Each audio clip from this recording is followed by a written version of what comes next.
کفایت نہیں ہوگی. صلوات پڑھے محمد و آل محمد.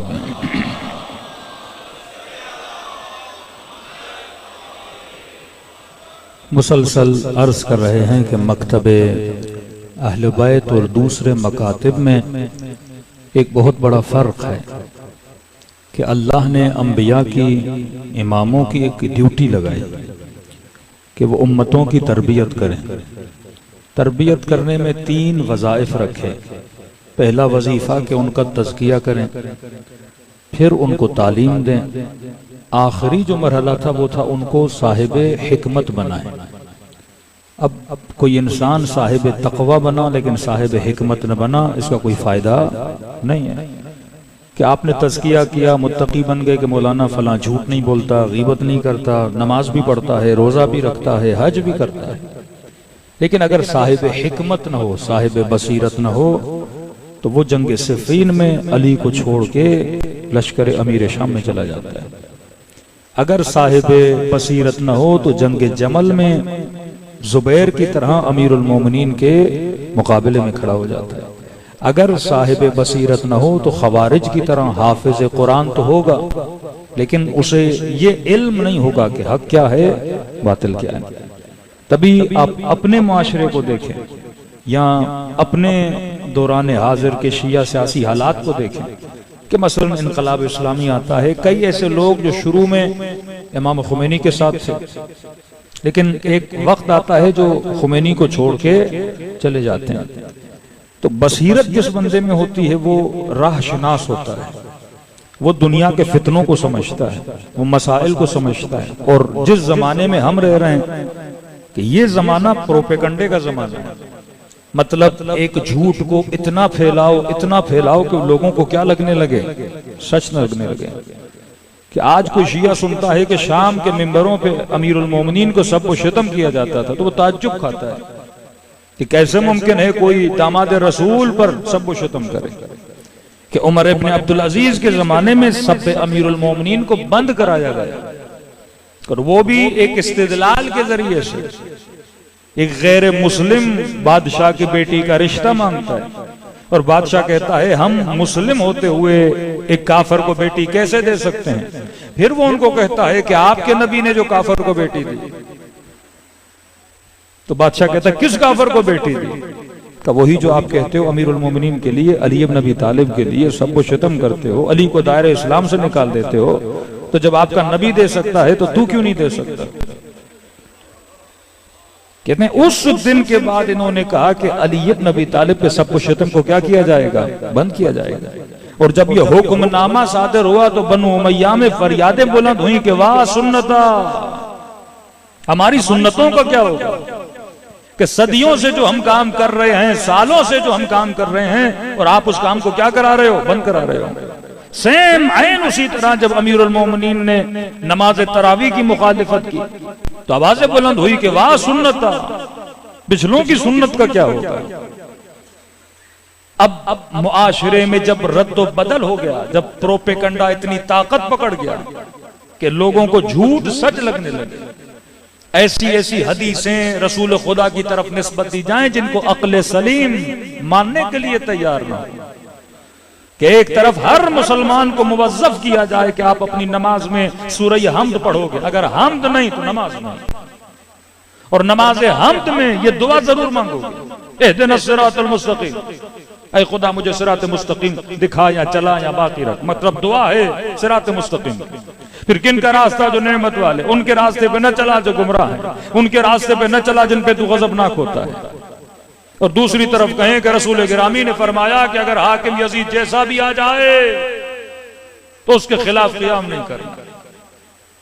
متعدد حدیث ہیں، سینکڑوں حدیث ہیں جن کو میں اردو میں ترجمہ کر کے آپ کو سنا رہا ہوں. کوئی بھی اہل سنت کا مفتی ان سے انکار نہیں کر سکتا، کیونکہ اگر انکار کریں گے تو مدینے کے اصحاب کو کیسے بچائیں گے؟ انہی احادیث کو پڑھ کے مدینے والوں کو بچایا گیا کہ اگر حسین ابن علی نے قیام کیا اور انہوں نے قیام نہیں کیا تو انہوں نے نبی کی حدیثوں کی وجہ سے قیام نہیں کیا.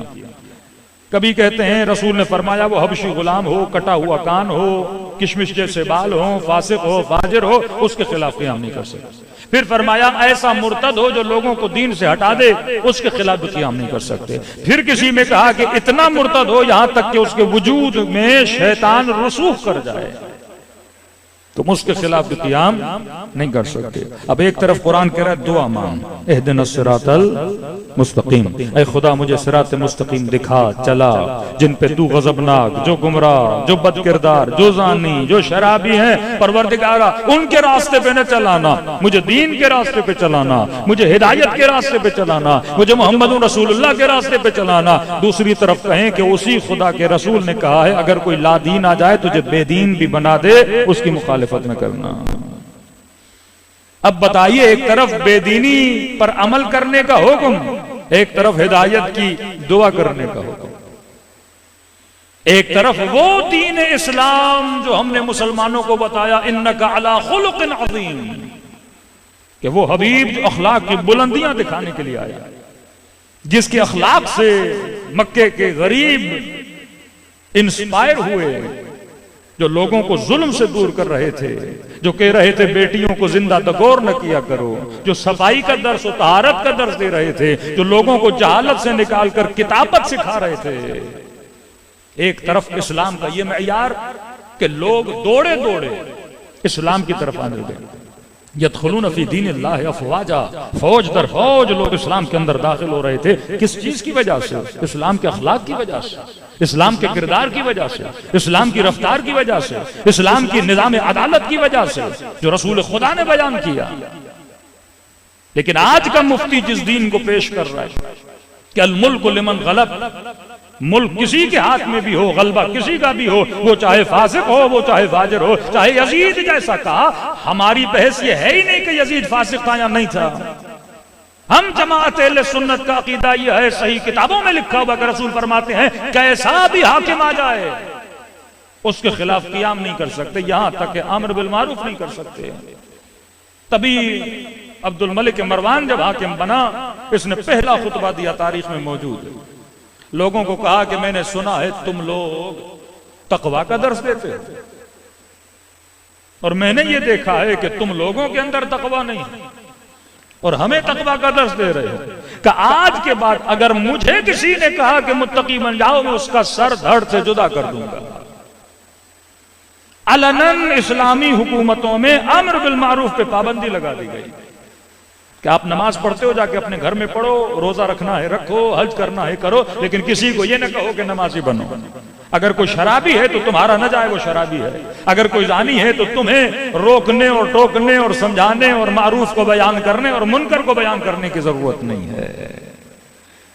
اب کون سا دین انگریز کے سامنے رکھو گے؟ یزید والا دین، بنو امیہ والا دین؟ کس چیز سے ان کو انسپائر کرو گے کہ ہم مسلمانوں کا ایمان یہ ہے کہ حاکم کیسا بھی ہو اس کے خلاف ایک لفظ نہیں بول سکتے، ہم پر واجب ہے، رسول نے فرمایا کہ حاکم کی اطاعت کرنی ہے۔ اب یہاں پہ آل رسول کا کردار معاشرے میں نکھر کے باہر آتا ہے۔ ایک ایسا معاشرہ جو گند اور بدبو سے بھرا ہوا معاشرہ ہے، اس معاشرے میں خدا ایک نور کی کرن، ایک ہدایت کا راستہ نکال رہا ہے حسین ابن علی کی صورت میں۔ اب یہاں مفہوم حدیث سمجھ آتا ہے کہ ان الحسین مصباح الہدا وسفینۃ النجات، میرا حسین کشتی نجات ہے، چراغ ہدایت ہے، کشتی نجات ہے، کہ جب دیکھو گے سارے ڈوب رہے ہوں گے کلمے پڑھنے والے، کوئی یزید کی دوڑے دوڑے بیعت کرنے جائے گا، کوئی کسی فاسق کو امیر المومنین کہے گا، کیونکہ امت کا حاکم فیس آف دا نیشن ہوتا ہے۔ جب ہم کہتے ہیں اسلام تو اسلام کا فیس محمد رسول اللہ ہے، جب ہم کہتے ہیں شیعہ تو شیعت کا فیس علی ابن ابی طالب ہے، حسین ابن علی ہے، یہ فیس آف دا نیشن ہے۔ آپ نے کہا کہ یزید بھی نیشن کا فیس بن سکتا ہے، آل امیہ بھی نیشن کا فیس بن سکتے ہیں، اپنا بنو عباس بھی بن سکتے ہیں۔ تبھی بہت بڑی مخالفت ہوئی آپ کے مولانا مودودی کی، جب انہوں نے کتاب لکھی خلافت اور ملوکیت۔ اسی ملک کی عدالتوں نے ان کو پھانسی کی سزا سنائی، غالباً جنرل ایوب کے زمانے میں۔ پھر وسادت کی شیعہ علماء نے، تب سے جماعت اسلامی کا تعلق شیعہ لیڈرشپ یا نظام ولایت فقیہ سے ایک نسبت ان کی بنی، کیونکہ یہ بچانے والے تھے۔ اس وقت کے بزرگ علماء نے خط لکھا اور ان کو راضی کیا کہ آپ کسی عالم کو پھانسی نہیں دے سکتے، کہ آپ نے خلافت اور ملوکیت مطلب آپ نے دو نظام بتا دیے، ایک ملوکیت کا نظام، خلافت مطلب اساس احادیث کا انکار کر دیا۔ ان کا تو عقیدہ یہ تھا الملک لمن غلب، جس کے ہاتھ میں بھی ملک ہوگا اس کا غلبہ ہوگا وہ خلیفہ ہے۔ آپ نے تقسیم کر دی کہ 4 خلافتیں تھی، آگے سارا کیا تھا؟ بادشاہتیں تھی۔ اب سوال ہے کہ بادشاہ کی اطاعت واجب ہے کہ نہیں ہے؟ یہاں پہ امام حسین نے ایک ریڈ لائن کھینچی، جسے کہتے ہیں آئیڈیالوجی آف امام حسین علیہ السلام۔ جس نیٹ ورک کا آپ شیعہ حصہ ہو، کہ ہم نے کہا نہیں، ایک فکر یہ بنی کہ حاکم کوئی بھی ہو اس کی اطاعت کرو، مفلوج فکر، ایک ایسی فکر جو ظلم کو برداشت کرے، ایک ایسی فکر کہ حاکم جو کرتا جائے یہ چپ رہے کیونکہ حاکم ہے، میں نے کچھ بھی نہیں کہنا۔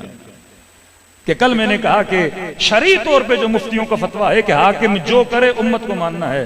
اب حاکم چاہے بجلی کے بل مہنگے کرے تو امت کو احتجاج نہیں کرنا، چاہے پیٹرول مہنگا کرے امت نے احتجاج نہیں کرنا، کیونکہ حاکم ہے، حاکم جو بھی کرے۔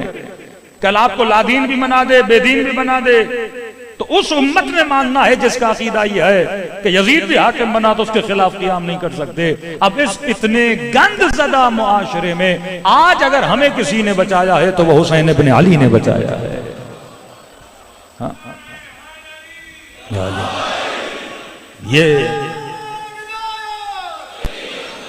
یہ نظام امیر، نظام ولایت جو اہل بیت دے کر گئے، اس نظام نے بتایا کہ باطل کے سامنے کس طرح کھڑا ہونا ہے۔ میں بارہا کہہ رہا ہوں، شیعت ایک نظام کا نام ہے۔ یہ مت سمجھیے کہ 4 لوگوں نے مجلسیں کرائی تو شیعہ بڑھ گئے، 4 مولویوں نے مجلسیں پڑھی تو شیعہ بڑھ گئے۔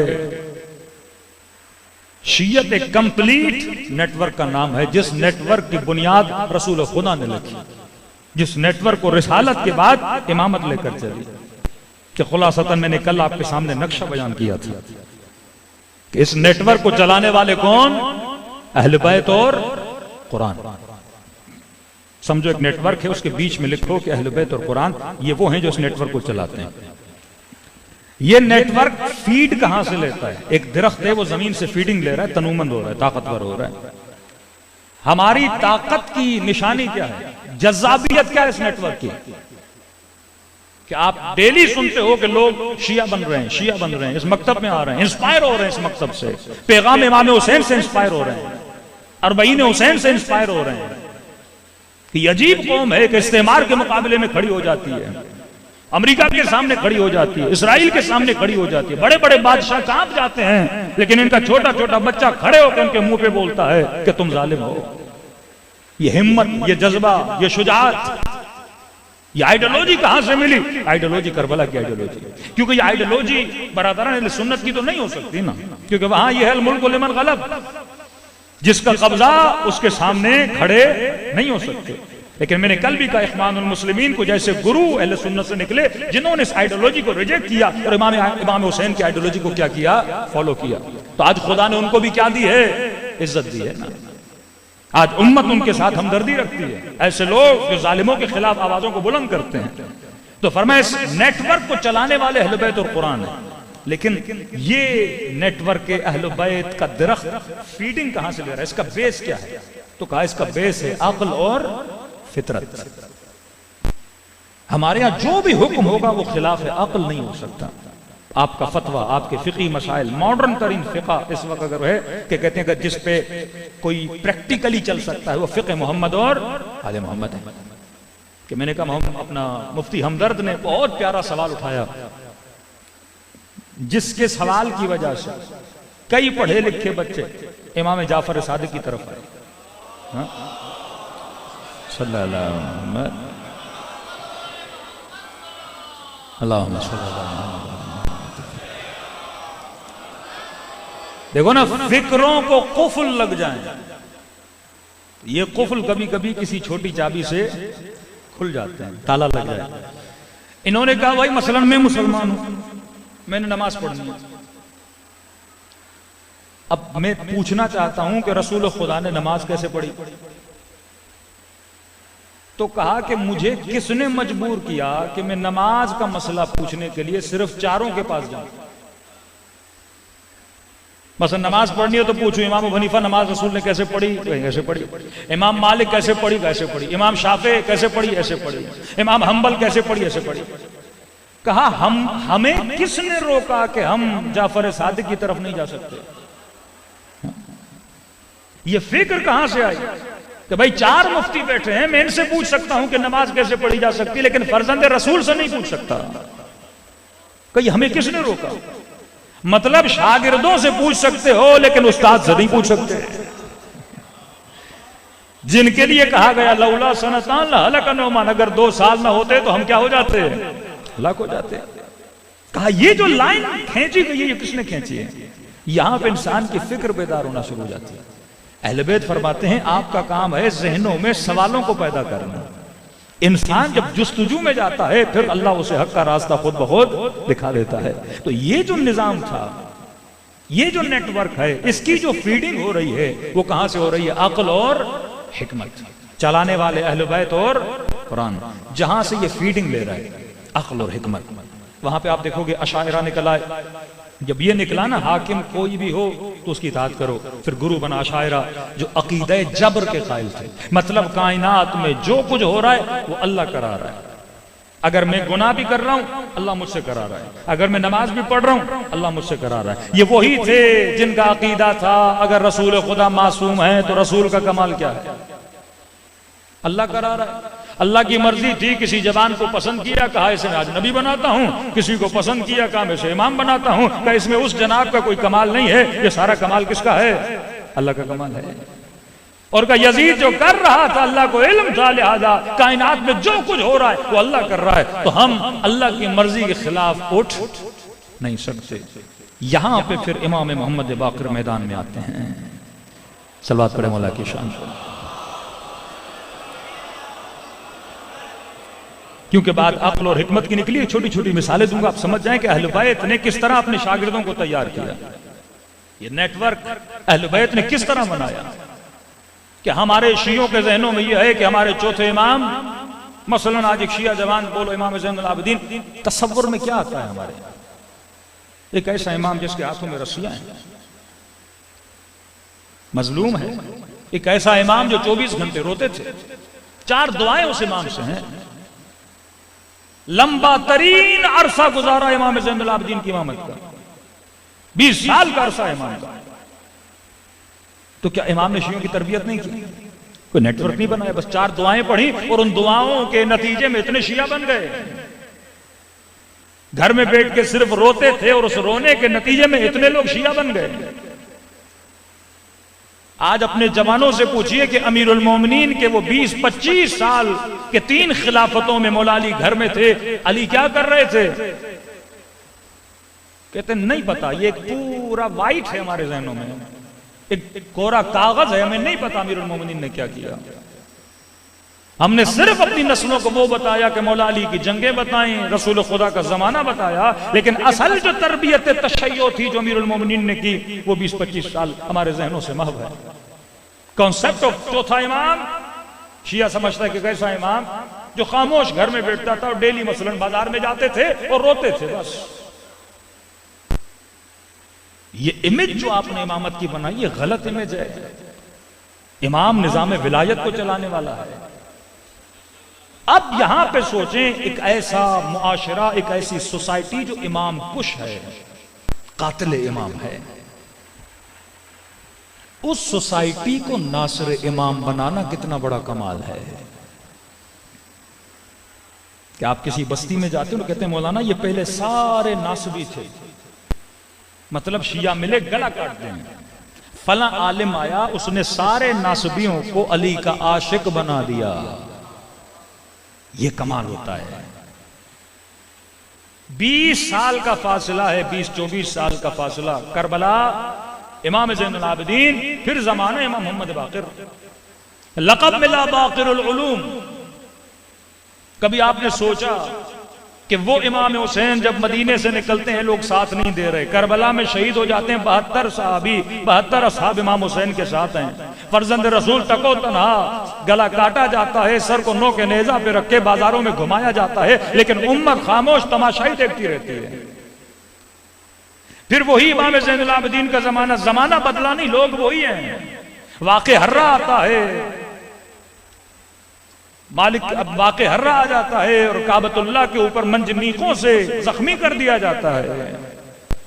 پھر اچانک 5ویں امام کا زمانہ آتا ہے اور آپ کے 5ویں امام جب مسجد میں درس دیتے ہیں تو 4000 شاگرد ان کے سامنے بیٹھے ہیں۔ یہ 4000 کہاں سے آ گئے؟ ایک طرف اہل بیت کی نفرت، ایک طرف اہل بیت کا ساتھ نہ دینا، پھر اچانک ایک امام درس دیتا ہے 4000 لوگ آ جائیں۔ یہ بالکل ایسے ہے کہ آپ ایک وہابی ناصبی معاشرے میں زندگی کرو، ایک شیعہ عالم و وہابی معاشرے میں درس دینے جائے یا مجلس پڑھنے جائے، 4000 کا مجمع اسے سننے میں آئے۔ کیا یہ پوسیبل ہے؟ کہ یہ ساری محنتیں امام زین العابدین کی محنتیں تھیں۔ جب تاریخ کے ورق کو پلٹیں، کیونکہ امام کو اجازت نہیں ممبر پہ جا کے تبلیغ کریں، امام کو اجازت نہیں کہ لوگوں کو جا کے دین شناس بنائیں، تو کس طرح امام نے کام کیا؟ یہ سیکریٹ اہل بیت کے وہ ایکٹ ہیں جنہوں نے اس زمانے میں اپنے نیٹ ورک کو مضبوط کیا کہ ایک طرف ظالم پابندیاں لگائے، قتل کرے، اصحاب کو لے کر جائے، سروں کی قیمت لگائے، اور اس خفقان اور ایسے بند معاشرے میں اہل بیت نے کس طرح شیعت کو بڑھایا کہ جب چھٹے امام کا زمانہ آتا ہے پورا کاشان، شہر رے، قم شیعہ ہو چکا ہے، بخارا شیعہ ہو چکا ہے، اہواز شیعہ ہو چکا ہے، بغداد شیعہ ہو چکا ہے، اہل بصرہ شیعہ ہو چکے ہیں، اہل یمن شیعہ ہو چکے ہیں۔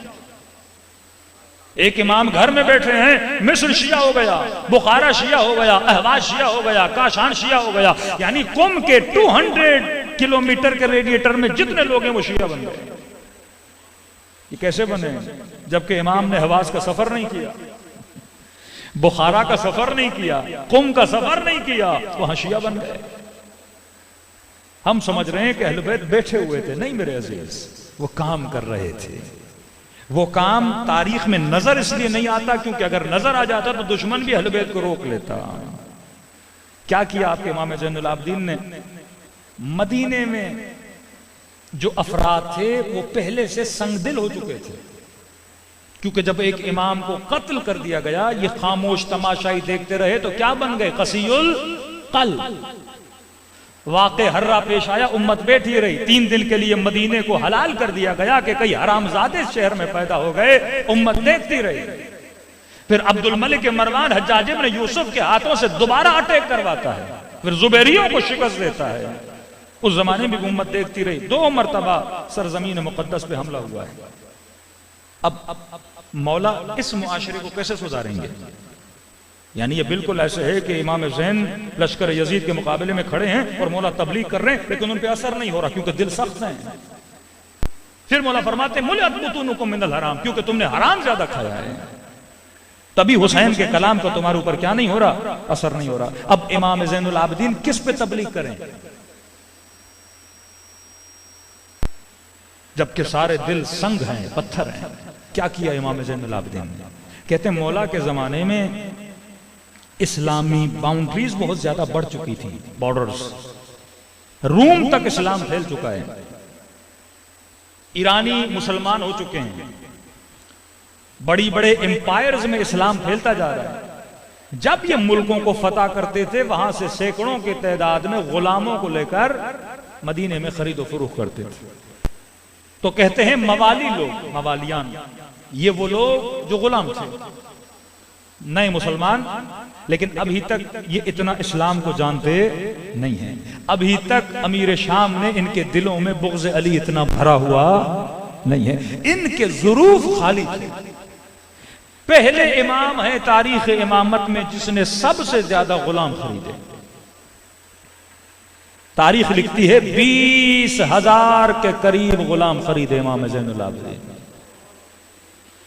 جبکہ گھر میں 4 نوکروں کی ضرورت تو 400 خرید کے لا رہے ہیں، زمین پہ 10 ورکر کی ضرورت تو 100 ورکر لے کر آ رہے ہیں، اور تاریخ لکھتی ہے کسی بھی غلام کو 1 سال سے زیادہ امام زین العابدین نے نہیں رکھا، 1 سال سے زیادہ نہیں رکھا۔ 1 سال گھر میں لاتے تھے، پھر آزاد کرتے تھے۔ 2 کام کیے، ایک تو غلاموں کو خرید کے ان کی تربیت کی، ان کو معاشرے میں چھوڑا تاکہ یہ آگے بڑھیں اور مکتب کے سپاہی بنیں۔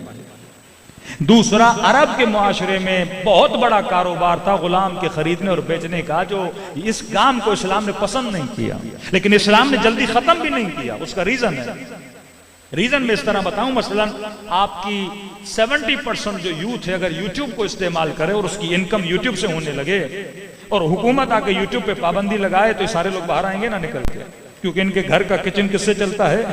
یوٹیوب سے۔ لوگوں کا کچن چلتا تھا غلام کے خریدنے اور بیچنے سے۔ اچانک اگر دین اس کو ختم کر دیتا تو ایک معاشرے میں بڑی بے روزگاری کا فقدان پیدا ہو جاتا۔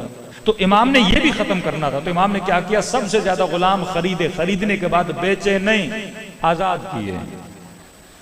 کہ لوگ اعتراض کرتے تھے علی ابن الحسین ہمارا کاروبار تباہ ہو رہا ہے، یہ چیز لوگوں میں گھومے، ایک نے پلاٹ خریدا، دوسرے کو بیچا، اس نے تیسرے کو بیچا، تو شمالی کئی ایسے غلام ہیں مولا کے جنہوں نے 70 ہزار حدیثوں کے ناقل ہیں، تربیت دیتے تھے۔ اب معاشرے میں فرد سازی کرنی ہوتی ہے، خریدا، ان کی تربیت دی، ان کو آزاد کیا، پھر یہ 4 ہزار بنے، چوتھے امام 5ویں امام کے شاگرد بنے، پھر چھٹے امام کے زمانے میں 8 ہزار کے شاگرد بنے۔ میں نے کہا یہ مکتب کیا تھا؟ عقل اور فطرت کا مکتب تھا۔ انہیں عقل مند بناتے تھے، حکیم بناتے تھے۔ کسی کو بصرہ بھیج دیا، کسی کو احواز بھیج دیا، کسی کو قم بھیج دیا، مختلف دنیا و ادوار میں اہل بیت نے اپنے شاگردوں کو پھیلا دیا، اور یہ جہاں جہاں گئے انہوں نے محبت اہل بیت کو بکھیر دیا۔ صلوات پڑھے محمد و آل محمد۔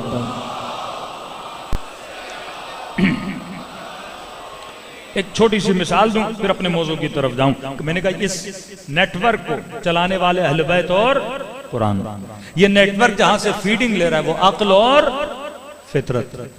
عقل کا مطلب مثلا لوگ آتے تھے اس زمانے میں، ایک علمی بحثیں چل پڑی، مطلب حکومت نے آزادی تھوڑی کی اور لوگوں نے مسجدوں میں مدارس میں بحث شروع ہو جاتی تھی، مطلب قرآن کی آیت پڑھتے تھے ان اللہ علی کل شیء قدیر، ترجمہ اللہ ہر شے پر قادر ہے۔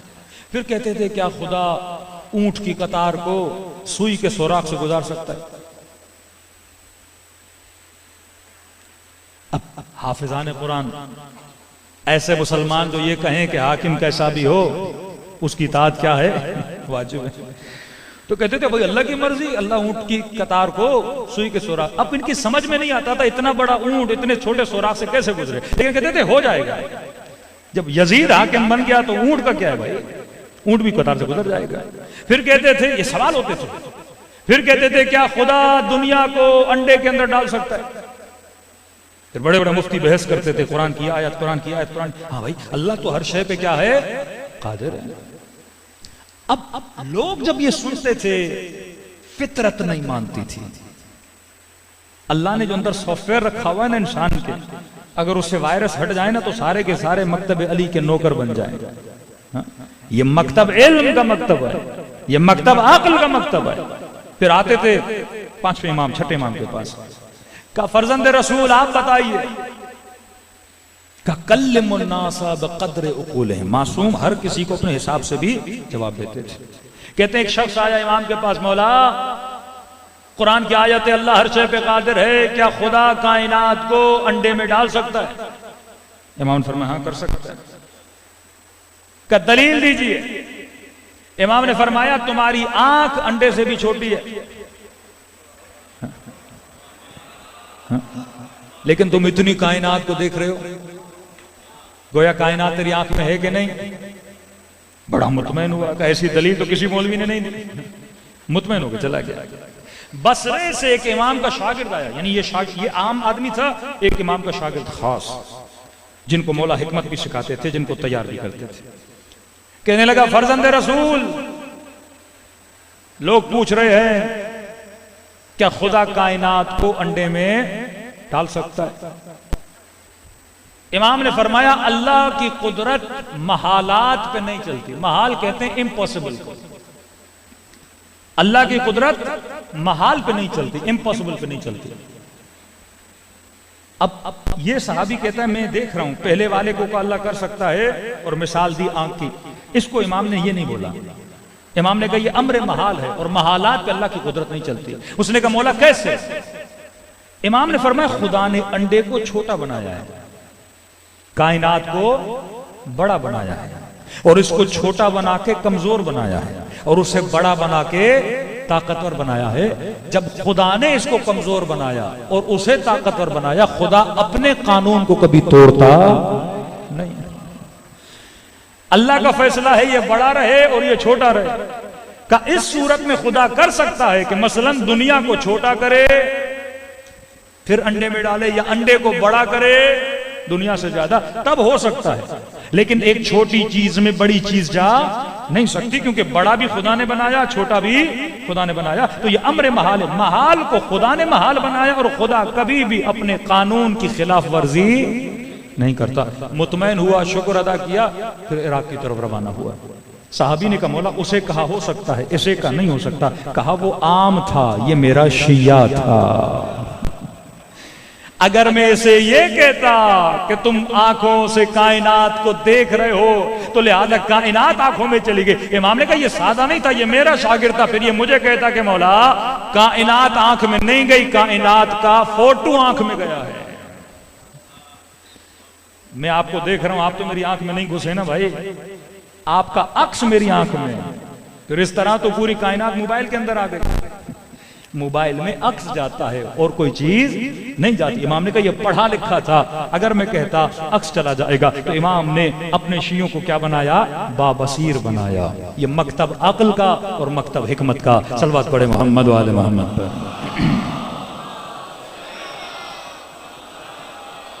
میں جلدی سے کئی باتوں کو یہاں پہ رخصت کر کے, ایک آخری مجلس ہے لہذا جتنا ہو سکے آپ کو موضوع کی طرف لانا چاہتا ہوں. تو فرمایا اس نیٹ ورک کو چلانے والے اہل بیت اور قرآن.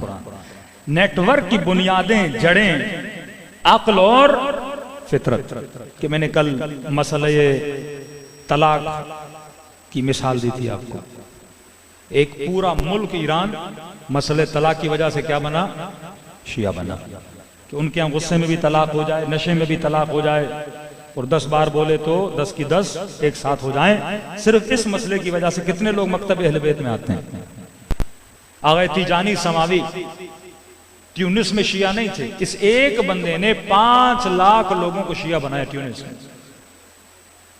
ایک مسئلے رضاعت کی وجہ سے, دودھ کا مسئلہ. تو کئی ایسے فقہی مسائل ہیں جن کا تعلق عقل سے ہے, کیونکہ اس مکتب کی جو فیڈنگ ہے وہ عقل اور حکمت ہے. پھر ہم نے کہا اس نیٹ ورک کے اندر ایک قانون ہے, معروف اور منکر کا. افراد اگر اس نیٹ ورک کو اہل بیت میں رہنا چاہتے ہیں تو 2 چیزوں کی قانون کی پابندی کریں گے. المعروف ما امرتم بہ والمنکر ما نہیتم عنہ. مولا جو آپ نے کہا ہم کریں گے, جس سے آپ نے روکا ہم رک جائیں گے. اگر اس قانون کو نہیں مانا تو اس نیٹ ورک کا حصہ نہیں رہ سکتے. معروف اور منکر کا مطلب ہے اچھائی اور برائی کی تمیز. مدینے میں رہنے والے مسلمانوں کو یہ تمیز نہیں تھی اچھائی کیا برائی کیا. نماز پڑھ رہے ہیں, حج کر رہے ہیں, روزہ رکھ رہے ہیں, لیکن ایک معاشرے میں نے معروف کو کھڑا کرنا ہے اور منکر کو بٹھانا ہے. کہ اگر کہتے ہیں مسلم معاشرے میں اور ویسٹرن معاشرے میں کیا فرق ہے, کہ مولانا میں اپنا بچہ پاکستان میں بڑا کروں یا انگلینڈ یا یو کے یا یورپ یا آسٹریلیا میں امریکہ میں بڑا کروں, وہاں ہیلتھ بھی ہے, وہاں ہر چیز ہے مولانا, سیفٹی بھی ہے, سب کچھ ہے, یہاں جان کو بھی خطرہ, یہاں اس کو بھی خطرہ, یا یہ بھی ہے, یا وہ بھی ہے. تو مسلم سوسائٹی میں رہنے کا فائدہ کیا ہے؟ کیونکہ اس سوسائٹی میں منکر معروف بن چکا. کہ اگر کوئی روڈ پہ کھڑے ہو کے وہاں شراب پی رہا ہے, لوگ اس کو برا نہیں مانتے. اگر کوئی ننگا ہو کے اس سوسائٹی میں چل رہا ہے, اسے برا نہیں مانا جاتا. اگر کوئی 1000 لوگوں کے سامنے ننگا ہو کے وہاں نہا بھی رہا ہے تو وہاں کوئی پرابلم نہیں ہے, کیونکہ وہاں منکر معروف بن چکا. یا یہ سمجھے کہ ایسی سوسائٹی جو فریز ہو چکی ہے, بے حس ہو چکی ہے, وہ منکر کو منکر نہیں مانتی. لیکن آپ جس سوسائٹی میں رہتے ہو, مسلم سوسائٹی, لاکھ برائیاں ہیں, لیکن مسلم سوسائٹی کی خوبی یہ ہے کہ یہاں تھوڑا بہت منکر اور معروف کا خیال رکھا جاتا ہے. کہ مثلا آپ کے کسی سیاستدان کی بوتل سے شراب ملے تو وہ کہتا ہے یہ شہد کی, لیکن اگر انگلینڈ میں کسی سیاستدان کی وہ تھوڑی بولتا شہد ہے، وہ تو بولتا میں پی رہا تھا شراب ہے۔ یہ مسلم سوسائٹی میں ایک سیاستدان ڈرتا ہے یہ بتاتے ہوئے کہ میں کیا پی رہا تھا، شراب پی رہا تھا۔ کسی سنگر کی بوتل پکڑی جائے تو کہتا پیر صاحب کا پانی تھا۔ کسی نے مولانا کتنا جھوٹا، میں نے کہا جھوٹ بولنے دے اسے، اگر یہ بول رہا ہے شہد ہے تو مان لے شہد ہے، اگر یہ کہہ رہا ہے پیر صاحب کا پانی ہے 2 دم درود اور اس پہ پڑھ دے۔ ڈرو اس وقت سے جب یہ بولے کہ ہاں شراب پی رہا تھا، ڈرو اس وقت سے جب آپ کے سیاستدان اعلان بولے کہ ہاں ہم شراب پیتے ہیں۔ جب ایک سوسائٹی میں نشہ عام ہو جائے، منکر نہ رہے، اس دن سے ڈرو کہ آج یہ آپ کی سوسائٹی میں آہستہ آہستہ جو زہر بولا جاتا ہے نا، کہ ایک ڈرامہ دکھایا جاتا ہے اور ایک ایکٹر وہاں شراب پی رہا ہے، نیچے لکھتے ہیں بچے یہ سین نہ دیکھیں۔ بھائی تو دکھا کیوں رہا ہے؟ ایک ڈرامہ دیکھتے کہ ہم بچوں کو اٹھا کے کہیں کہ بیٹا فلاں کمرے میں چلا جا۔ یہ آہستہ آہستہ معروف اور منکر کو آپس میں ملانا، بے حیائی کو عام کرنا، کہ آپ کے ڈرامے کے اندر جتنی انویسٹمنٹ ویسٹرن ورلڈ کر رہا ہے اس وقت، خاتون کون سے کپڑے پہنے گی یہ بھی بتایا جاتا ہے کہ 70% آف پاکستان کی خواتین ایک صحیح سالم لباس پہنتی ہیں، کپڑے اچھے پہنتی ہیں، لیکن آٹے میں نمک کے برابر یہاں پہ ایک سیلیبریٹیز ہیں جو ڈراموں میں اور انڈسٹریز میں آتی ہیں، ان کا آپ لباس دیکھیے، یہ کس معاشرے کو دکھانا چاہتی ہیں؟ ایک ملک کا وزیر اعظم اس ملک کا نمائندہ ہوتا ہے، وہ اپنی عوام کی نمائندگی کرتا ہے، اسے لباس وہ پہننا چاہیے جو عوام کا ہے، اسے زبان وہ بولنی چاہیے جو عوام کی ہے، جو اپنے ملک کے اقدار ہیں۔ یہ ڈپلومیٹک لینگویج جسے بولتے ہیں، کہتے ہیں وہ قومیں غلام ہوتی ہیں جن کا اپنا لباس نہیں ہوتا، جن کی اپنی زبان نہیں ہوتی۔ آپ انڈیا کا وزیر اعظم دیکھیں، جہاں جاتا ہے اپنا لباس پہن کے جاتا ہے، اور یہ مسلمانوں کا جو آج کا اولو الامر ہے شہباز شریف، پوری زندگی میں اس نے ایک شلوار قمیض سلوائی ہے نیلے کلر کی، پوری زندگی میں ایک لباس سلوایا ہے، وہ بھی بڑی مشکل سے زبردستی پہنتا ہے کیونکہ پچھلے والا بہت پہنتا تھا، مجبوراً، ورنہ ٹائی ہو سوٹ ہو۔ وہ مولانا ٹائی سے دشمنی نہیں ہے، لباس قوموں کی پہچان ہوتی ہے۔ زندہ قومیں وہ جو اپنے کلچر کو بلند کرتی ہے، نیشنلزم ایسے نہیں بڑھتا قوموں میں، لینگویج سے نیشنلزم ہوتا ہے، لباس سے نیشنلزم ہوتا ہے، لباس آپ کی پہچان ہوتی ہے۔ لیکن جب قوموں میں نیشنلزم بڑھایا جاتا ہے تو اس کو تہس نہس کر دیا جاتا ہے۔ قوم جتنی غلام بنے، جتنی ویسٹرنائز بنے، جتنی ذہنی غلام بنے، ماڈرن سلیوری کے اندر جائے، اتنا اسے پسند کر دیا جاتا ہے۔ تو یہ جو آل رسول نے ایک نیٹ ورک بنایا، فرمایا اس نیٹ ورک کا قانون ہی معروف اور منکر ہے۔ اور آج ہمارے یہاں بعض مولوی پیدا ہو جائیں اور کہیں کہ آپ تو مجلس پڑھیے مولانا، معروف اور منکر کیا ہوتا ہے؟ اور یہی بدبخت مولوی جب کربلا جائے، زیارت عاشورہ پڑھے، زیارت وارثہ پڑھے، کھڑے ہو کر کے اشہد انک قد اقمت الصلاۃ وآتیت الزکاۃ وامرت بالمعروف ونہیت عن المنکر۔ ارے ولید ابن عقبہ، ان حاکموں نے جب امام حسین کو بلایا تو کیا جملے تھے امام حسین کے کہ یہ فاسق ہے، یہ فاجر ہے، یہ نفس محرمہ کا قاتل ہے، مثل لا یبایع مثل یزید، مجھ جیسا یزید جیسی کی بیعت نہیں کرے گا، یہ امر بالمعروف نہیں تو کیا ہے؟ جب یہ کہیں ملعت بطونکم من الحرام، تمہاری شکم ہے، یہ معروف نہیں ہے اور منکر نہیں ہے تو کیا ہے؟ امام کا کام ہی اچھائیوں کو بلند کرنا ہے اور برائیوں کو دکھانا ہے تاکہ نسلوں کو پتا چلے کہ برائی کیا ہے، اچھائی کیا ہے۔ آج شیعہ سوسائٹی کم از کم اس معاملے میں خوش نصیب ہے کہ ہم بتا سکتے ہیں کہ تاریخ اسلام کے کون سی شخصیات بری تھی اور کون سی اچھی تھیں۔ ہمیں آج یہ محبت، ہماری محبتیں کنفیوز نہیں ہیں، ہمیں پتا ہے کہ محبت کس سے کرنی ہے، نفرت کس سے کرنی ہے۔ لیکن آپ دوسرے یہاں جائیں، وہ ان کی نسلوں کو انہوں نے کنفیوز کر دیا ہے کہ یزید ظالم ہے لیکن لعنت نہیں بھیج سکتے، فلاں باطل پر ہے لیکن برا نہیں کہہ سکتے، فلاں قاتل ہے لیکن رضی اللہ بھی ہے، 2 رکعت کو 4 کیا لیکن پھر بھی رضی اللہ ہے، دین کو تباہ کیا لیکن پھر بھی جنت میں جائے گا۔ تو یہ کنفیوز نسلیں، امام حسین نے سب کو کنفیوژن سے نکال دیا۔ رسول نے شیعوں کو یہ کہہ کر کہ علی حق کے ساتھ ہے، حق علی کے ساتھ ہے، جہاں علی کھڑے ہوں گے وہاں حق ہوگا، کہیں اور دیکھنے کی ضرورت ہی نہیں ہے. ہاں؟ حسین کشتی نجات ہے، سوار ہو جانا باقی سارے ڈوب جائیں گے.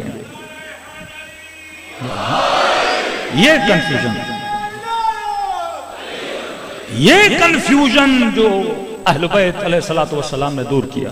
تو اس قانون کا خیال رکھیے گا. جس طرح وہابیوں کے خدا کو بڑا خطرہ ہوتا ہے، یا علی مدد کو ہو تو اللہ خطرے میں آ جاتا ہے، کسی قبر پہ جاؤ اللہ خطرے میں آ جاتا ہے، کسی مزار پہ جاؤ اللہ خطرے میں آ جاتا ہے. تو وہابی 24 گھنٹہ ڈرتے رہتے ہیں کیونکہ ان کے اللہ کو کیا ہوتا ہے؟ خطرہ ہوتا ہے. آج ہمارے شیعوں کے اندر ایک ایسا گرو جن میں مولوی بھی شامل ہے پیدا ہو گئے، جن کے امام حسین کو بہت خطرہ ہے کہ کسی مرجع کا نام بھی نہ لو، فلسطین کا نام بھی نہ لو، آج کے مظلوموں کا نام بھی نہ لو، بس کربلا پڑھو. ہمیں یہ بتاؤ کہ تاریخ کا یزید کون تھا، ہمیں یہ نہیں بتاؤ آج اس یزید کے کردار جیسا کون ہے. یہ سوچیں مفلوج کرنے والی سوچ. پھر ہندو مکتب میں اور شیعہ مکتب میں کوئی فرق ہے؟ ہم بت پرست نہیں ہیں، ہم تاریخوں کو پڑھ کے عبرت سیکھتے ہیں کہ جو کام انہوں نے کیے وہ کام ہم نہ کریں، اور جو حسین نے کیا اس کے کردار پہ ہمارے بچے چلیں. صلوات پڑھیں محمد والے محمد.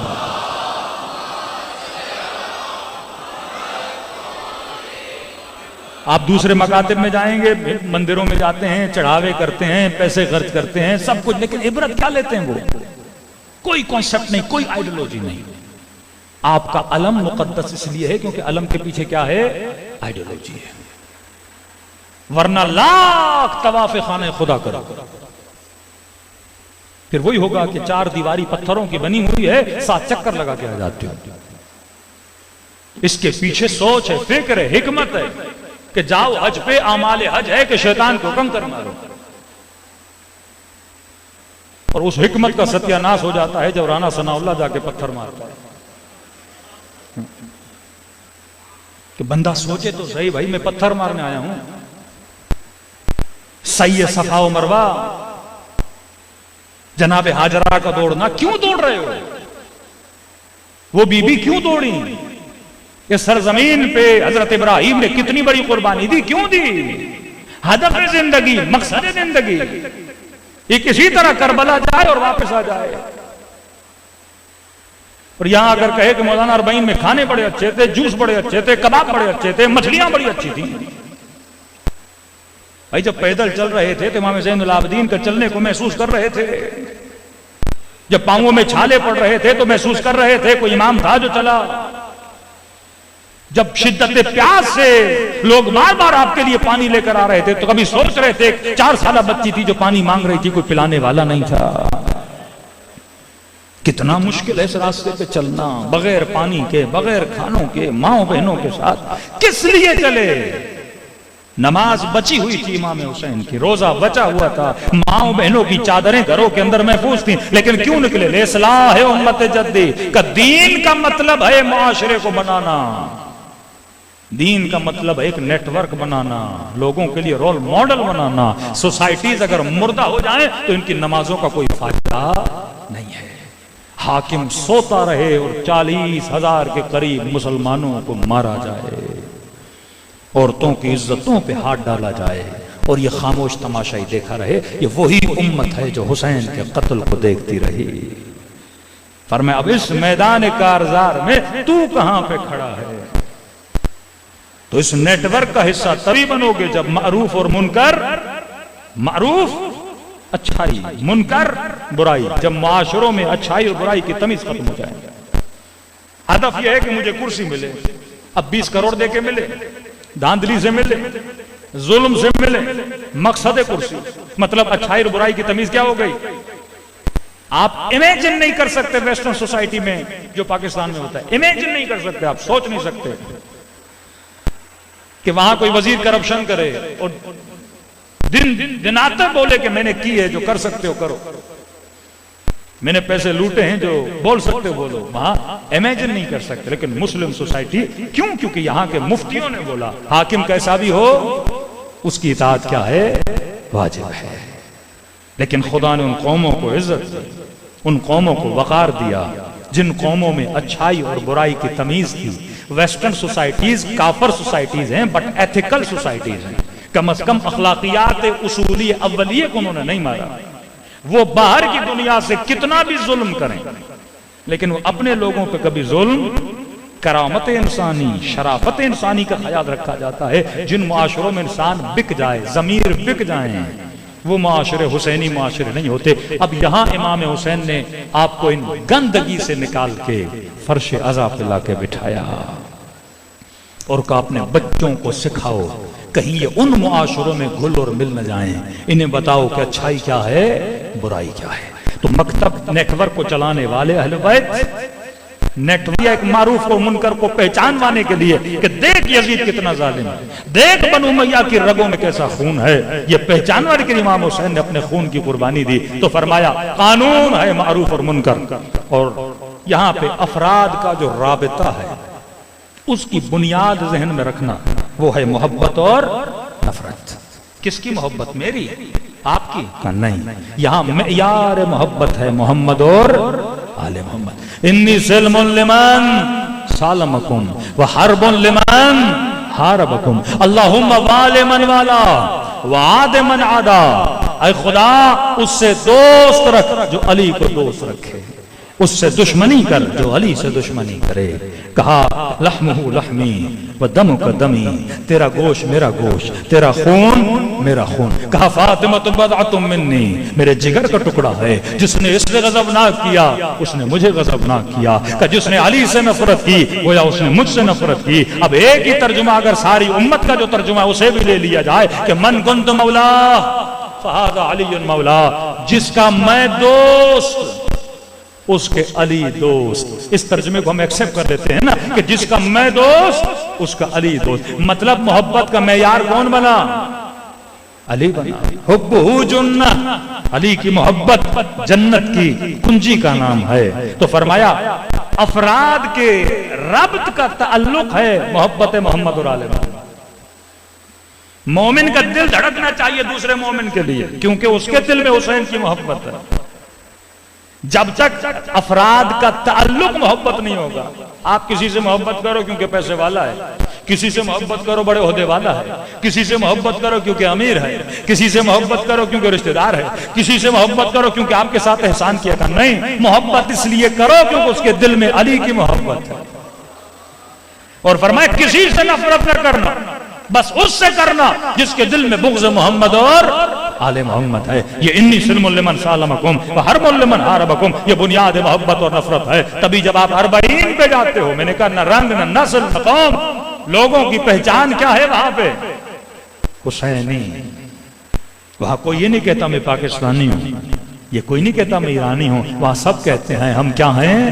حسینی ہیں. جب کالا لباس پہنتے ہو ایک رنگ میں ڈھل جاتے ہو، جب نعرہ حیدری مارتے ہو تو یا علی کہتے ہوئے ایک رنگ میں ڈھل جاتے ہو. محبت میں آپ کے ساتھ کئی لوگ مل کے ایک ہو جائیں گے، لیکن جب نفرت کی باری ہوگی نا شیعہ الگ ہو جائیں گے. سارے بولیں گے ہم بھی علی سے محبت کرتے ہیں، دیوبند بھی آ جائیں گے، اہل حدیث بھی آ جائیں گے، بریلوی بھی آ جائیں گے کہ ہاں ہمیں بھی علی سے محبت ہے، آؤ سب مل کے ذکر علی کرتے ہیں. لیکن جب بولو گے نفرت میں اکٹھے ہو جاؤ، جو علی کا دشمن اس سے نفرت کر کہ نہیں، یہاں ہم آپ سے جدا ہو جاتے ہیں. اس نیٹ ورک میں یہاں آپ کو اہل بیت کیا کر دیتے ہیں؟ خالص کر دیتے ہیں کہ اگر علی سے محبت ہے تو علی کے دشمن سے محبت نہیں ہو سکتی. اگر زہرا سے محبت ہے تو زہرا کے دشمن سے محبت نہیں ہو سکتی. اگر حسین سے محبت ہے تو یزید سے کبھی محبت نہیں ہو سکتی. یہاں یا سلام ہے یا لعنت ہے. سلام ہوگا تو حسین پر اور لعنت ہوگی تو یزید پر. صلوات پڑھے محمد و آل محمد.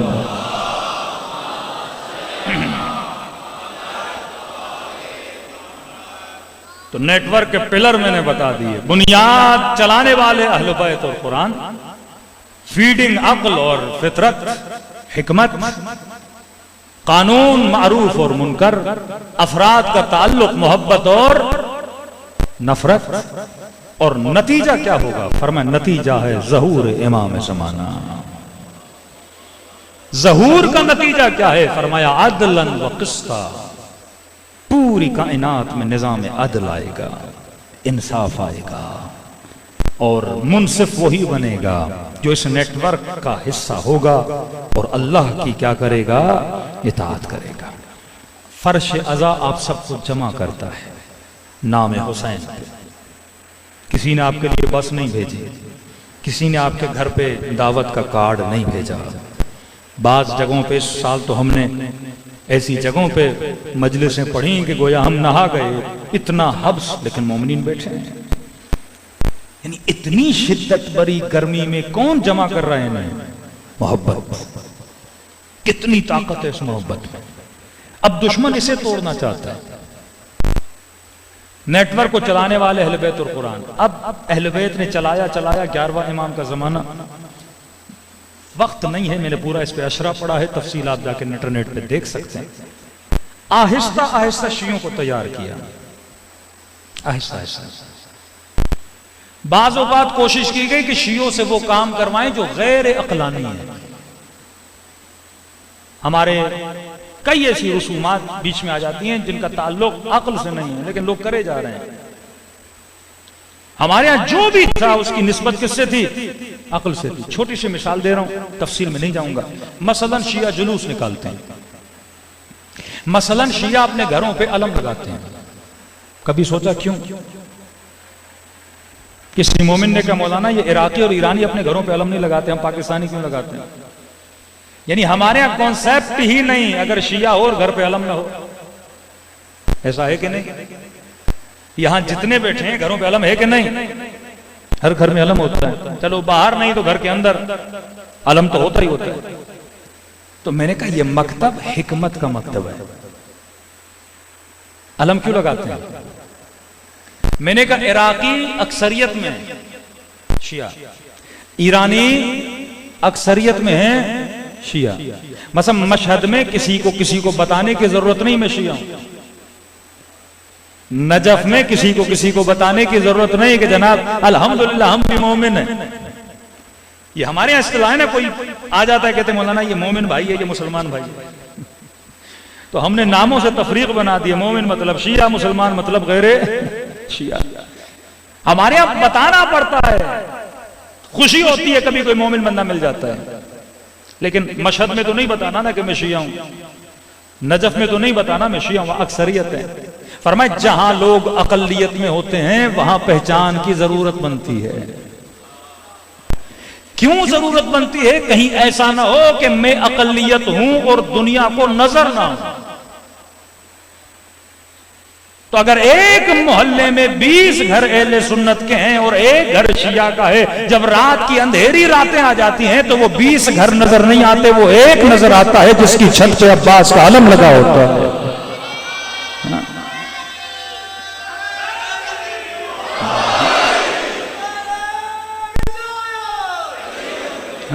ایک ہی بندہ نظر آتا ہے کہ بھائی گھر پہ کیا لگا ہے؟ علم لگا ہے، لہذا کس کا گھر ہے؟ شیعہ کا گھر ہے۔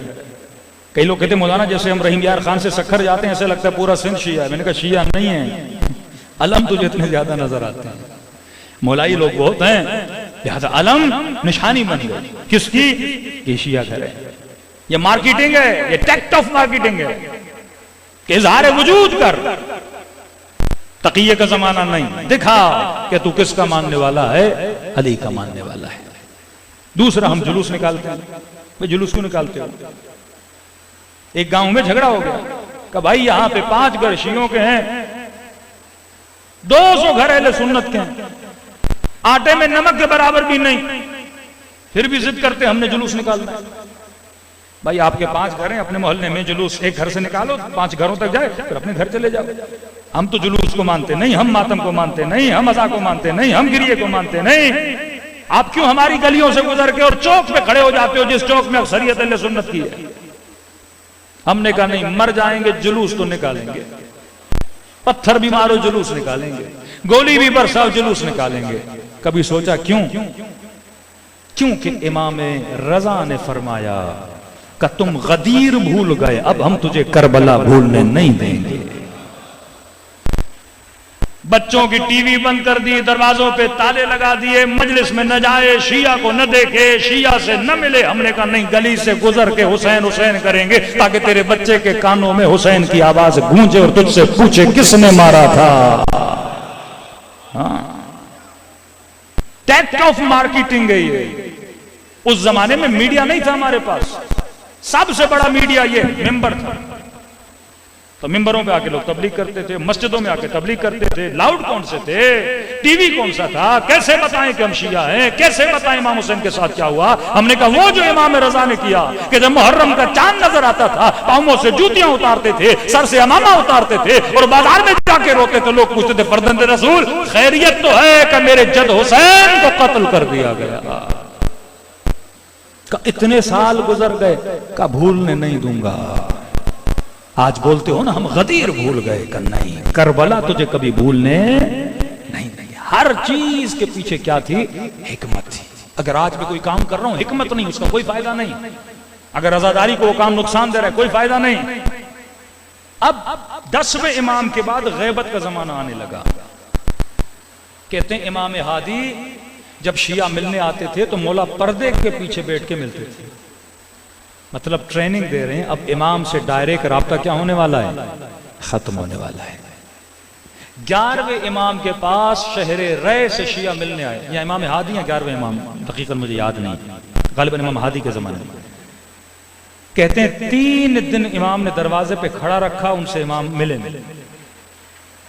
پریشان، ہم اتنا سفر کر کے شہر رے سے آئے مدینے، کیوں نہیں مل رہے؟ کہتے کئی دنوں کے انتظار کے بعد امام نے ملے اور ان کو ڈانٹا۔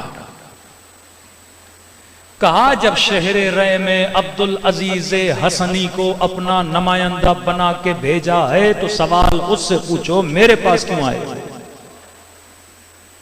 اس قدر سختی امام نے لگا دی کہ بصرے میں ہم نے نمائندہ بھیجا، اہواز میں ہم نے نمائندہ بھیجا، شہر رے میں ان سے پوچھو۔ یہاں آ کے نہ اپنی جان کو خطرے میں ڈالو نہ ہمیں خطرے میں ڈالو۔ سب کو رجوع دیتے تھے عبدالعزیز حسنی کی طرف۔ پھر غیبت کبریٰ اور امام کا غیبت میں جانا، 4 نواب، پھر مراجع اور مرجعیت کا جو سلسلہ مکتب اہل بیت میں چلا۔ اس قدر آپ کے علماء نے درایہ سے کام کیا۔ مغلوں کا زمانہ آیا، مغلوں کے دربار میں شیعہ داخل ہو گئے، ان کو مسلمان بنایا، ان کے ہاتھوں سے کئی کام شیعت کے لیے کروائے۔ پھر صفویوں کا زمانہ آیا، پھر صفویوں کے دور میں آئے بہاؤالدینی، سمجھو مشیر اول بنے صفویوں کے، اور بڑے طریقے سے انہوں نے شیعت کو کیا کیا؟ پھیلایا، یہاں تک شیعت کو مضبوط کیا آپ کے علماء۔ اب ایک طرف شیعہ معاشرہ جہاں پوری لیڈرشپ کس کے ہاتھ میں ہے؟ علماء کے ہاتھ میں۔ ایک طرف اہل سنت کا معاشرہ کہ لیڈرشپ میں کوئی عالم نہیں، فاسق بیٹھے ہیں، فاجر بیٹھے ہیں، بادشاہ بیٹھے ہیں، استعمار کے نوکر اور ان کے چپڑاسی اور غلام ان کے حاکم بنے ہوئے۔ ایک طرف شیعہ معاشرہ کہ شہنشاہ کے پاس اتنا پاور نہیں جتنا آغا بروجردی کے پاس، عراق کے وزیر اعظم کے پاس اتنا پاور نہیں جتنا سید علی سیستانی کے پاس۔ یہ نیٹ ورک آف اہل البیت کہ آج بھی شیعہ معاشروں میں طاقت کس کے ہاتھوں میں تھی؟ جب اہل بیت تھے تو اہل بیت کے ہاتھوں میں، جب اہل بیت پردے غیب میں تھے تو علماء ورثۃ الانبیاء، انہوں نے وارث کسے بنایا؟ علماء کو بنایا۔ کہ نہ ہم نے کل جاہل کو مانا تھا نہ ہم آج جاہل کو مانیں گے۔ یہ مکتب کی مضبوطی۔ آج لبنان جاؤ لیڈرشپ عالم کے ہاتھ میں، آج عراق آؤ لیڈرشپ عالم کے ہاتھ میں، آج یمن جاؤ لیڈرشپ عالم کے ہاتھ میں، آج ایران آؤ لیڈرشپ عالم کے ہاتھ میں۔ کہتے ہیں ہم سارے معاشروں کے اندر گھس کے ان کو تباہ کر سکتے ہیں، لیکن کہتے ہیں شیعت کو یہ ہماری پکڑ میں نہیں آ رہا ہے۔ کیوں؟ کیونکہ ان کی نیٹ ورک کو چلانے والے ان کے علماء ہیں۔ تو لہٰذا سب سے زیادہ حملہ کس پہ کریں گے؟ علماء پہ، اجتہاد پہ، مجتہدوں پہ، خمس پہ۔ کہ اہل بیت نے اکنومیکل سسٹم بھی دیا، لیڈرشپ کا سسٹم بھی آپ کو دے دیا کہ تم کسی بھی زمانے میں کسی بھی حاکم کے محتاج نہ رہو۔ آپ کو نظام خمس دیا کہ شیعہ اپنے مال سے پیسہ نکالیں، پھر یہ بھی بتایا اس مال کو کس طرح تقسیم کرنا ہے، غریبوں میں، سادات میں، اسکول بناؤ، یونیورسٹیز بناؤ، اپنے بچوں کو پڑھاؤ، کوئی غریب نہ رہے، کوئی شیعہ کسی حکومت کے دروازے پہ کھڑے ہو کے بھیک نہ مانگے، ہم تجھے اکنومیکل سسٹم دے کے جا رہے ہیں۔ اور ہمیں لیڈرشپ بھی عطا کی تاکہ کسی بھی زمانے میں کسی بھی حاکم کے محتاج نہ رہو. جس طرح اہل بیت کے زمانے میں حکومتیں تو تھیں پر شیعہ حکومتوں کے محتاج نہیں تھے, جعفر صادق کے محتاج تھے. ضرورت پڑتی تھی امام کو بولتے تھے مولا تنگ دست, مولا پیسے بھیجتے تھے. مولا کاروبار کرنا ہے, مولا پیسے دیتے تھے. معلّہ بن خنیس امام کے برترین وکیل ہیں. امام نے سارا پیسہ معلّہ کو دیا. اس کی کپڑے کی دکان تھی, اسے اجازت دی اس پیسے سے تجارت کرے اور کہا میرے شیعوں میں کیا کیا کر, تقسیم کیا. کہتے ہیں 2 لوگوں میں جھگڑا ہوا, بس یہ واقعہ ربط مصیبت. لڑ پڑے, ایک تھا سسر ایک تھا داماد, بیٹی مر گئی, مال و اموال پہ جھگڑا ہو گیا, دونوں شیعہ. امام نے وکلا کا شیعوں میں لڑائی ہو جائے جا کے صلح کروانا. فوراً پہنچا, کیا ہوا؟ اب فیصلے کے لیے قاضی کے پاس نہیں جا رہے, کس کے پاس آ رہے ہیں؟ اماموں کے بتائے ہوئے وکیلوں کے پاس آ رہے ہیں. کہتے ہیں فیصلہ کراتے کراتے بات آئی 600 درہم پہ. کس نے دینے ہیں؟ فلاں نے دینے ہیں. امام کے وکیل نے کہا ٹھیک ہے 600 درہم. کہا یہ تجھے دینے کی ضرورت نہیں, میں اپنی جیب سے 600 درہم تمہاری طرف سے اسے دے رہا ہوں, لیکن ایک شرط ہے. کون سی شرط؟ فرمایا شرط یہ ہے جب 600 درہم لے لیے لڑائی یہیں پہ ختم کرو گے, جب باہر جاؤ گے ایک مومن دوسرے مومن کی برائی نہیں کرے گا, کیونکہ تمہارے تعلق کی بنیاد محبت ہے. یہ شیعہ اس دکاندار کو بولے کہ میرے 50 لاکھ کھا گیا, میرے 4 لاکھ کھا گیا, فرمایا اپنی برائی نہ کیا کرو, اس شرط پہ تمہاری مدد کر رہا ہوں. وہ خوش ہوئے کہ ہم وعدہ دیتے ہیں باہر جائیں گے ایک دوسرے کی برائی نہیں کریں گے. آخر میں ان کو بٹھایا کہ یہ پیسے میرے نہیں جعفر صادق کے پیسے ہیں, مجھے دیے ہیں. جب شیعہ آپس میں لڑیں تو یہ پیسے کی وجہ سے اگر شیعہ لڑے تو پیسہ دے کے صلح کرو. آج ایک بندہ مالدار ہے, 2 مومنوں کا 1 لاکھ کی وجہ سے جھگڑا, ماں بہن کی گالیاں دے رہے ہیں. ارے تیرا مال کس کام کا اگر تو 1 لاکھ دے کے ان کی صلح نہیں کرا سکتا؟ فرمایا بنیاد تعلق کی محبت ہے. اس طرح اہل بیت نے شیعوں کو شیعوں سے کیا کیا, جوڑا. نظام خمس دے کر گئے. ہر شہر میں ایک آفس ہونا چاہیے. مالدار آدمی خمس نکالتا ہے, اجازت لے کے مومنوں کے درمیان صلح کرواؤ انہی پیسوں کے ذریعے. کسی کا کاروبار نہیں, کاروبار لگا کے دو. کوئی بیمار ہے اس کا علاج کرواؤ. اس نیٹ ورک کو اہل بیت نے اس زمانے میں اس طرح چلایا. لیکن آج سب سے زیادہ حملہ مرجعیت پہ, کیونکہ جب مرجعیت نہیں رہے گی خمس بھی نہیں ہوگا. جب خمس نہیں رہے گا نظام کی یونیورسٹیز نہیں چلیں گی, حوزے نہیں چلیں گے, کتابیں نہیں چھپیں گی, مکتب کی ترویج نہیں ہوگی, تو پورا نظام کیا ہو جائے گا؟ جب قوموں میں لیڈرشپ نہیں, قومیں تباہی کی طرف جاتی ہیں. آج پاکستان کا حال آپ دیکھ رہے ہیں. جب نیشنل لیڈرشپ قوموں میں نہیں ہوتی, تقسیم ہو جاتی ہیں, وہ قومیں تباہ ہو برباد ہو جاتی ہیں. خدا عزت دیتا ہے ان قوموں کو جو قومیں صالح لیڈر بناتی ہیں اور صلحاء کے پیچھے لگتی ہیں. اللہ نے کربلا میں یزید کو ذلیل کیا, امام حسین کو عزیز کیا. فرمایا میرا سلام ہو میرے اس جد پہ کہ جس کے بدن سے لباس بھی اتار لیا گیا. فرماتے ہیں کہ پرانا کرتا پہنا امام حسین کہ بہن زینب شاید پرانا کرتا دیکھ کے میرے بدن سے کرتا نہ اتارے, لیکن کہا ظالم نے وہ کرتا بھی حسین کے بدن پہ نہیں چھوڑا. کہ سیدہ جب پہنچتی ہیں بھائی کے جناب, علماء فرماتے ہیں ایک بہن 50 سال بھائی کے ساتھ گزارے اور وہ بھائی سامنے آئے اور پہچانے نہیں, یہ کیسے ممکن؟ کہتے ہیں سیدہ زینب جب بھائی کے جنازے پہ پہنچی نا تو سوال کیا انت اخی, کیا تو ہی میرا بھائی ہے؟ پھر کہنے لگی کہ حسین تیری قمیض کہاں گئی, تیرا امامہ کہاں گیا, میرے بھائی حسین تیری انگوٹھی کہاں گئی؟ کہتے ہیں جب جنازے پہ پہنچی نہ سر تھا نہ لباس تھا نہ کمر بند تھا. جب مختار نے اس لئیں سے پوچھا نا بتا تو نے کیا کیا تھا, کہنے لگا مختار جب میں حسین کے لاشوں پہ پہنچا میں نے دیکھا ہر شے ظالم لوٹ چکے ہیں, کوئی کمر بند لے گیا, کوئی امامہ لے گیا. مختار مجھے کچھ بھی نہ ملا, پھر میری نگاہ حسین کی انگوٹھی پہ پڑ گئی. کہ نہیں پھر تو نے کیا کیا؟ کہ میں نے انگوٹھی اتارنے کی کوشش کی لیکن اتر نہیں رہی تھی. کہ پھر تو نے کیا کیا؟ کہ میں نے خنجر نکالا اور حسین کی انگلی کو ہی کاٹ دیا. اب سوچو 4 سالہ بچی نے بابا کے بدن کو کیسے دیکھا ہوگا. خدا کسی بچی کو بابا کا کٹا ہوا سر نہ دکھائے. دلوں کو کربلا لے کر چلیں، سلام کریں ان ارواح پہ جنہوں نے امتوں کی اصلاح کے لیے اپنی جانوں کو قربان کیا. السلام علی الحسین وعلی علی ابن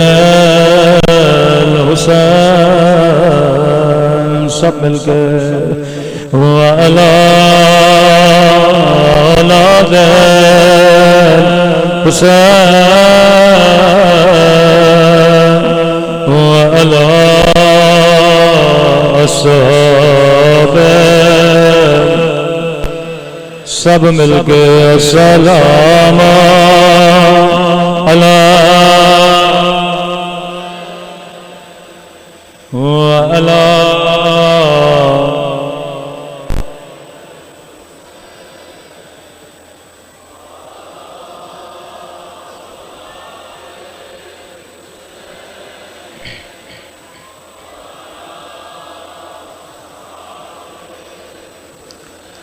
حسین کی صدا بلند ہو. السلام علی حسین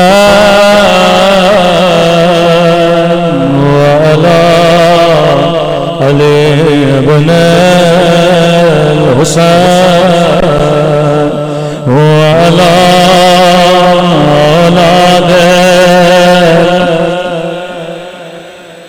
وعلی اصحابہ. میرا سلام ہو زینب کے بندھے ہوئے ہاتھوں پہ.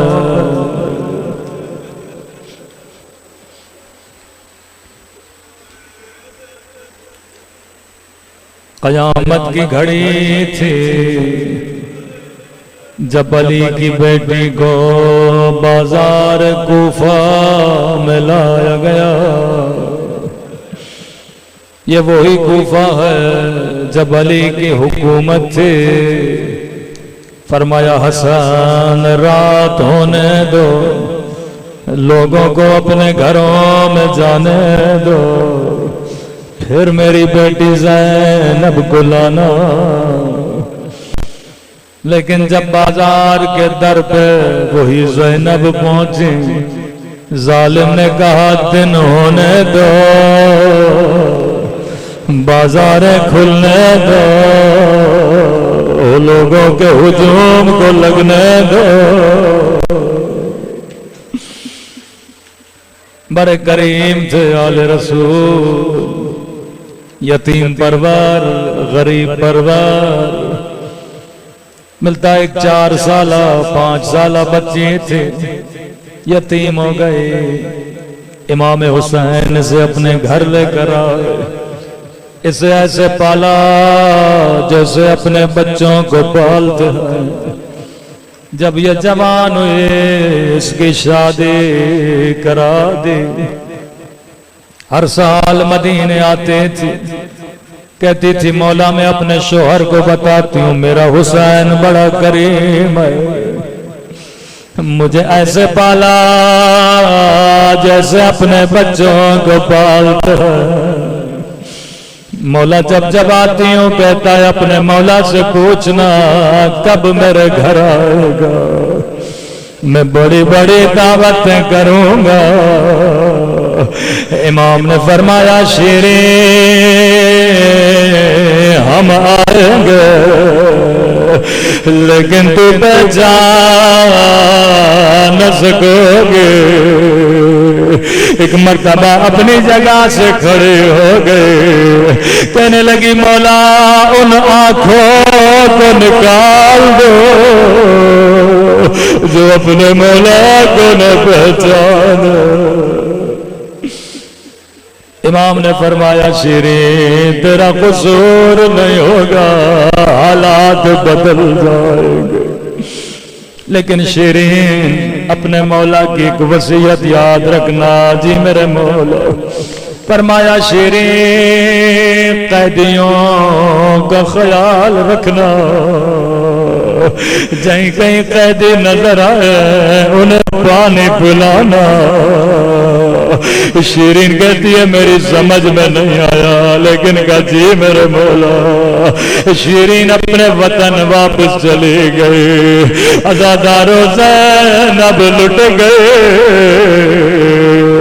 جب لٹا ہوا قافلہ بازار میں آیا، شیرین کے شوہر کی نگاہ سکینہ پہ پڑ گئے، زخمی کانے پہ پڑ گئے، زخمی رخساروں پہ پڑ گئے۔ روتا ہوا گھر گیا، کہنے لگا شیرین ہمیشہ کہتی تھی جب کوئی قیدی نظر آئے اسے گھر لے کر آؤں۔ او شیرین میری زندگی گزر گئے، میں نے کبھی 4 سالہ قید نہیں دیکھے، او بڑے مظلوم قید ہے، کانے بھی زخمی ہے، رخساروں پہ نیلے نشان۔ شیرین نے کہا جلدی لے کر آؤ، میرے مولا کی وصیت ہے۔ مومن نے امام زین العابدین کو دعوت دی، شیرین نے جلدی جلدی سے سفر لگانا شروع کر دیا، لیکن قیامت کی گھڑی تھی جب زینب شیرین کے گھر میں آئی۔ کیا دیکھا؟ جسے حجاب سکھایا تھا، جسے قرآن پڑھایا تھا، اس کے سر پہ چادر وجود، لیکن ہائے علی کی بیٹیاں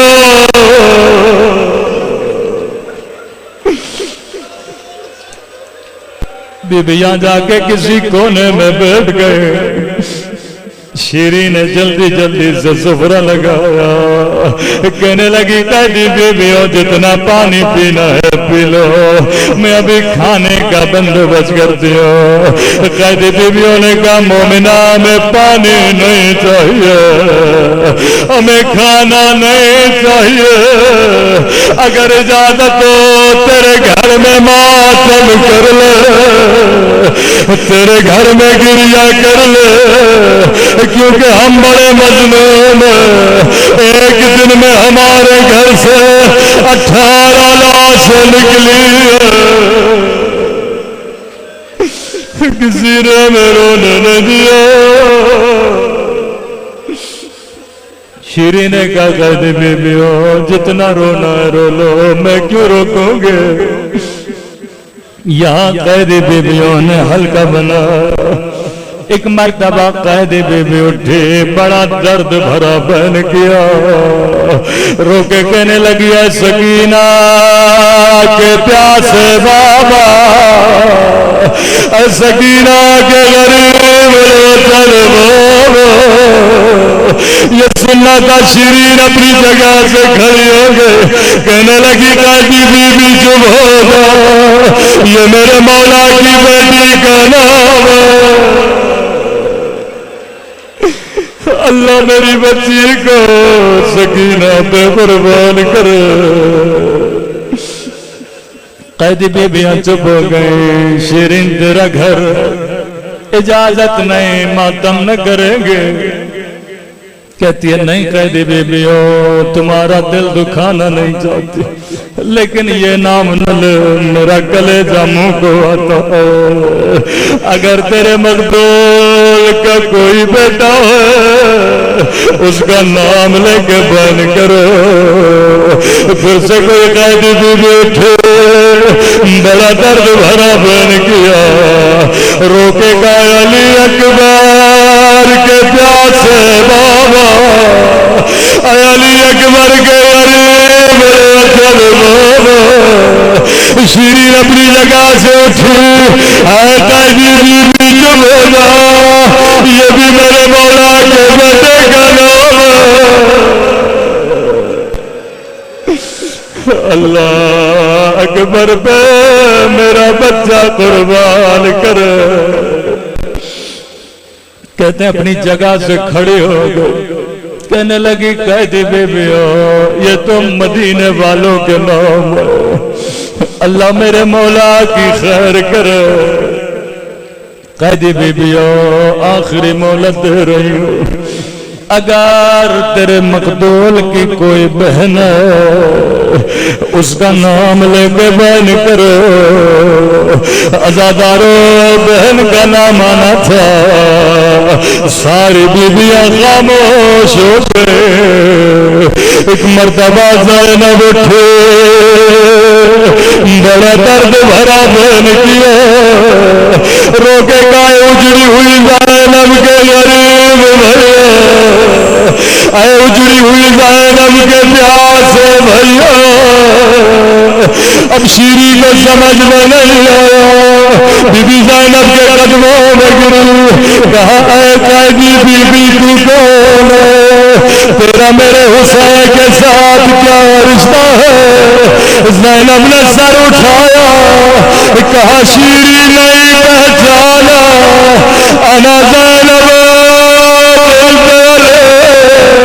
او شیری تیرے مہمان آ گئے، تیرا حسین آ گیا، تیرا علی اکبر آیا۔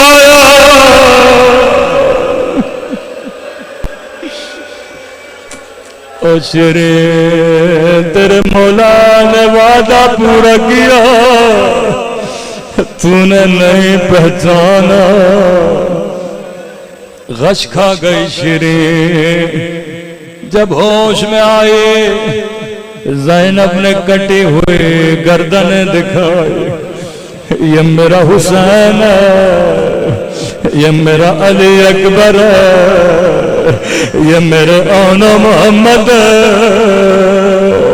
ایک مرتبہ شیرین کی نگاہ ایک کٹی گردن پہ پڑی جو گھوڑے کی گردن سے بندھے تھے، روکے کا بی بی یہ کس کا سر ہے؟